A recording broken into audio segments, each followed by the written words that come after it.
जब तुमको आवाज देगी बंदे तो घर से बाहर निकलना पड़ेगा। सही बात है संगवारी हो। कब परमपिता परमात्मा की बुलावा आ जाही एक रो कोई ठिकाना नहीं है। लेकिन मैं आप सब छलने में एक बात कहना चाहूँ। यहाँ राम नाम के रस कौन लेवत है? राम नाम कौन सुनत है? राम नाम सुनत हो आप ना?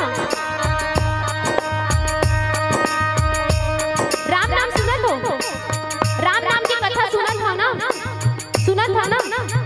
आप ही वाले बात करो समय हाँ सुनत हो ना? आप ना सुनत हो?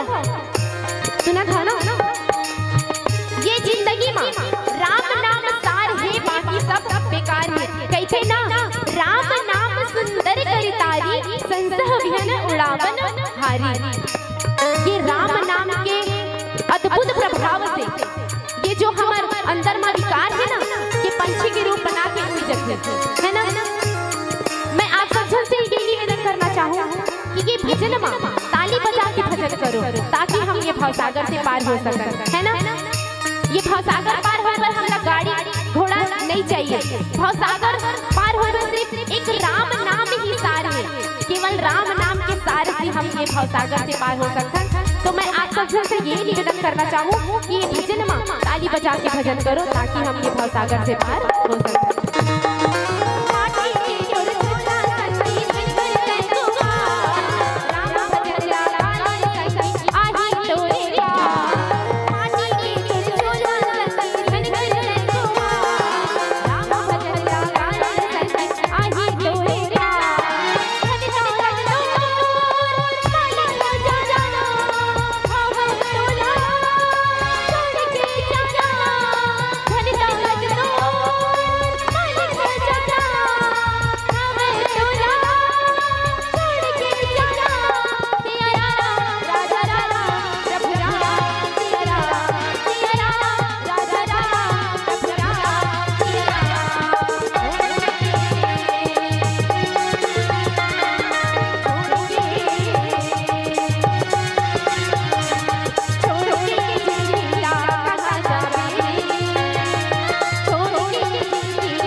गोपाला है नहीं, लेकिन बिना राम भजन के भी तो ये जिंदगी ये शरीर चलने वाला नहीं है ना, है नहीं।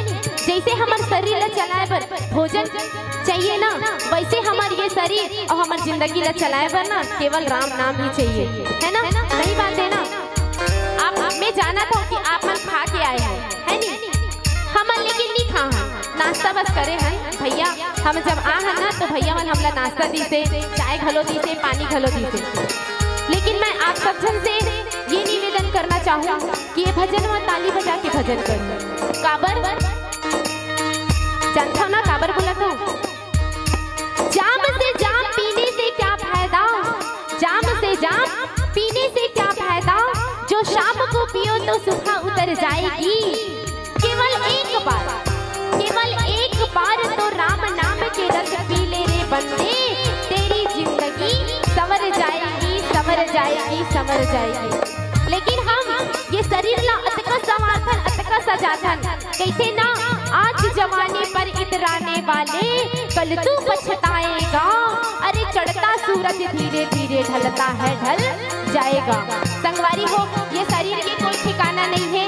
मैं आप सब से फिर निवेदन कर करना चाहूँ कि ये भजन में ताली बजा के भजन करो ताकि हम ये भवसागर से पार हो सकें।